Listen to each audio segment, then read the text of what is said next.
หัวอ่อนๆไม่กล้าลองข้อยอยู่นครหลวงเป็นคนนครหลวง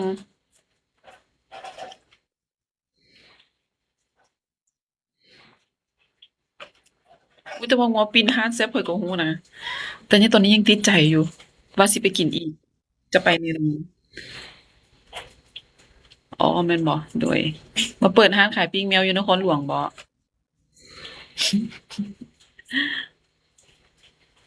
แม่นบ่คันแม่นอยู่ในเขตนครหลวงนะข้อยรู้แต่ร้านเดียวปิ้งแบะนี่คืออยู่แถวสะพานเท่านั้นแซ่บ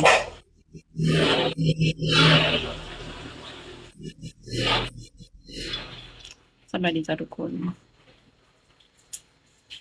บุ๊เอาหยังมาแหน่มาตามหารักแท้สวัสดีจ้ะทุกคนถ้าเป็นร้านงัวปิ้งแซ่บแล้วแม่นติดอกติดใจแรงมันบ่ยากนะ ชอบปิ้งเป็ดปิ้งเป็ดแซ่บข้อยก็รู้ปิ้งเป็ดแซ่บนี่รู้อยู่เพราะว่ามักไปกินมักกินปิ้งเป็ดโอ้ข้อยเฮ็ดเองแฮ่งแซ่บ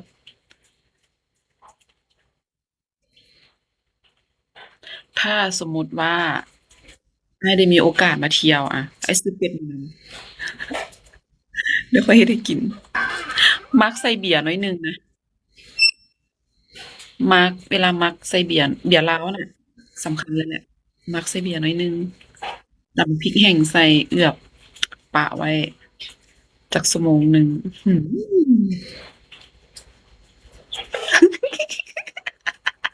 สรุปจะรีวิวตัวเองก็ข้อยเฮ็ดกินแซ่บเนาะนางเอกเฮ็ดอาหารเนาะ เออเราเป็นระดับเชฟอะนะ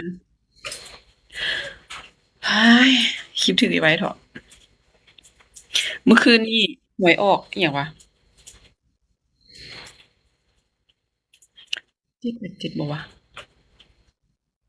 น่าจะ787นะออกเลขหมูโครุบุตะ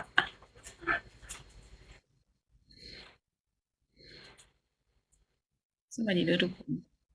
อือฮึ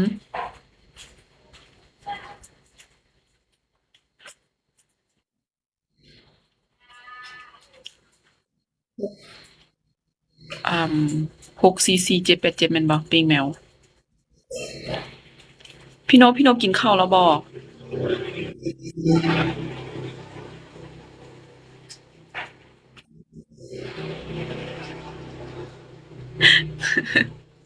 อ้าวแบบนั้นเลยติ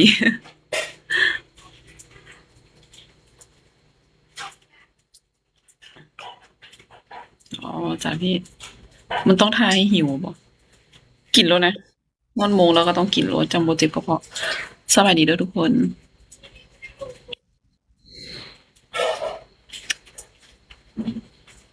ซื้อเป็ดมานำ บ่มารยาทด้วยเนาะโบนี่นะถ้าบรรยากาศแบบฝนตกแบบนี้นะปิ้งเป็ดอ้อมารยาทปิ้งเป็ดบี่มันน่ะแบบตำเครื่องเนาะตำเครื่องแล้วเอาบีทาขมๆเผ็ดๆแดงไม่ให้มีรสหวานนิดหนึ่งจั่งซี้เค็มอ่อนๆก็ได้สำบายดีจ้ะทุกคนคืออยู่ดงโดกตอนนี้อยู่ดงโดกจ้ะอยู่บ้านพี่สาวจ้ะ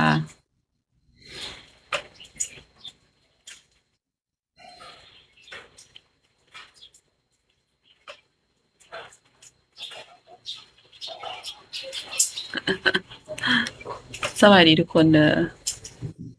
ดงโดกซิตี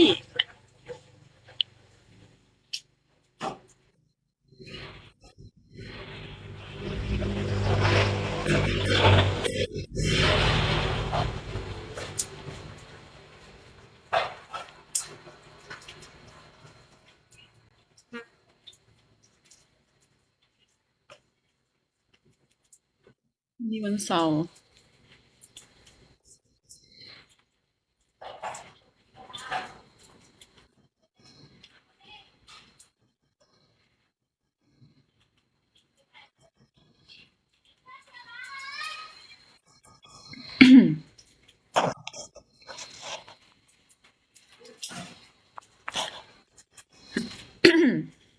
สบายดีเด้อ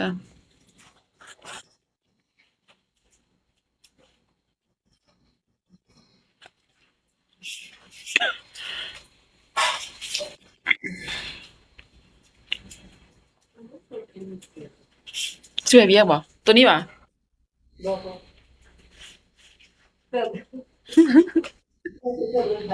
แกมโบแกมโบคนละกิ่งเว้นอยู่หลังบ้านพุ่นหว่า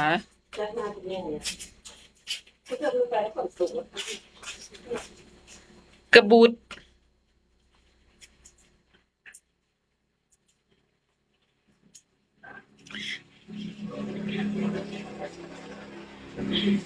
เมื่อคืนนี้กินบ่แม่นเมื่อคืนนี้จิบน้ำเย็นๆหลายเกินไปรู้สึกว่าคออยากแห้งๆ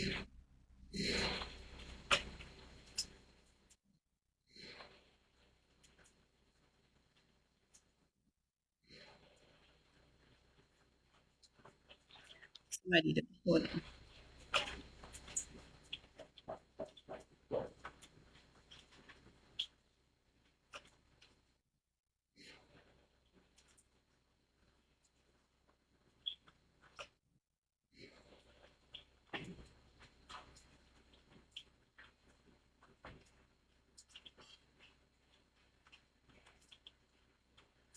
มีตังค์ในกระเป๋า3,000,000ปลายพอไปฮอดนครหลวงบ่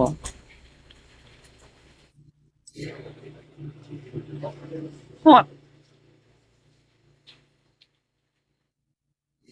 3,000,000ปลายฮอดอ้ายถามก่อนบาทหรือกีบคันแม่น3,000,000นั่นปลายบาทนะอายุได้ทั้งชาติมั้ง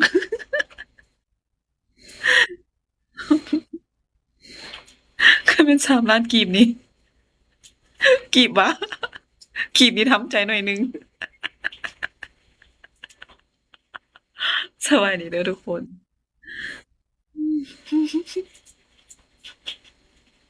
ฮอดอยู่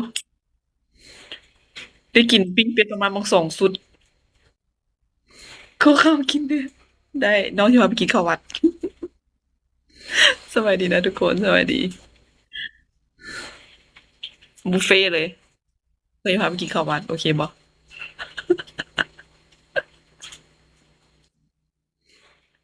กินข้าววัดแล้วตอนสิกลับบ้านน่ะขอแผ่เมตตา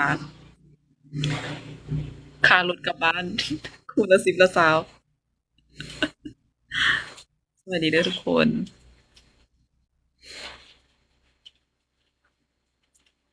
เบื่อเข้าวัดกินทุกวันบ่เอ้าเข้าอยู่วัดไทยกับเข้าอยู่วัด